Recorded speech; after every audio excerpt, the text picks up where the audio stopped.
যদি এই অন্তর্বর্তী সরকারের বদলে বাংলাদেশ জামাতে ইসলামকে দায়িত্ব দেওয়া হতো এই ফ্যাসিস্ট শেখ হাসিনা এবং আওয়ামী লীগের গণহত্যার বিচার করতে, তাহলে বাংলাদেশ জামাত ইসলাম এই 6 মাসের মধ্যে বিচার করে দেখিয়ে দেবে। খুনি ফ্যাসিস্ট শেখ হাসিনা বাংলাদেশ ছেড়ে পালিয়ে যাওয়ার পর বাংলাদেশের বিভিন্ন অঞ্চলে অসহায় মানুষ, হিন্দু ধর্মাবলম্বী মানুষ যখন আতঙ্কে ছিল, নিরাপত্তার দায়িত্ব তুলে নিয়েছিল বাংলাদেশ জামাতে ইসলাম, যেটা রাষ্ট্রের করার কথা ছিল।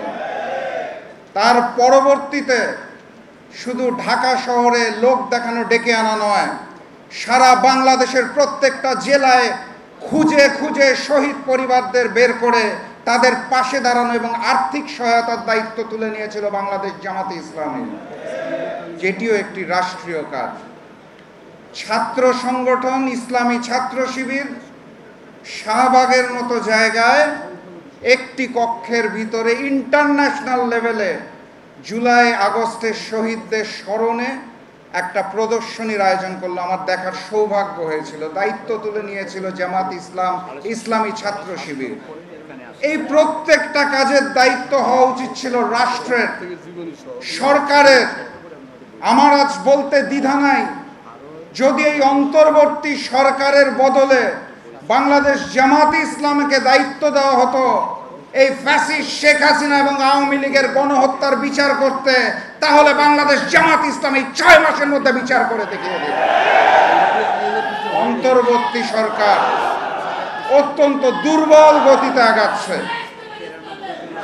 আমি স্পষ্ট ভাষায় জানিয়ে দিতে চাই, বাংলার মাটিতে ওই ফ্যাসিস্ট শেখ হাসিনার বিচার হতে হবে এবং জনতার আদালতে তাকে ফাঁসি কাস্টে ঝুলাতে হবে।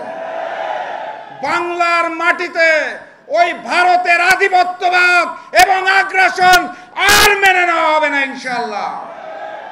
শহীদদের রক্তের কসম, শহীদ পরিবারদের অশ্রুর দাগ এখনো শুকায় নাই, রক্তের দাগ এখনো শুকায় নাই।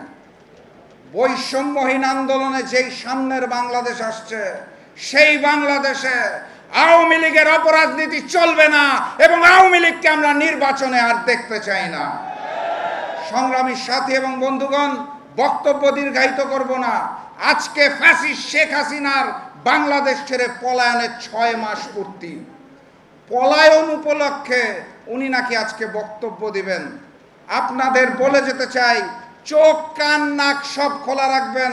ভারতের ষড়যন্ত্র, আওয়ামী লীগের ষড়যন্ত্র সকলে মিলে ওই ইস্পাত কঠিন ঐক্য করে একসাথে প্রতিহত করবো ইনশাআল্লাহ।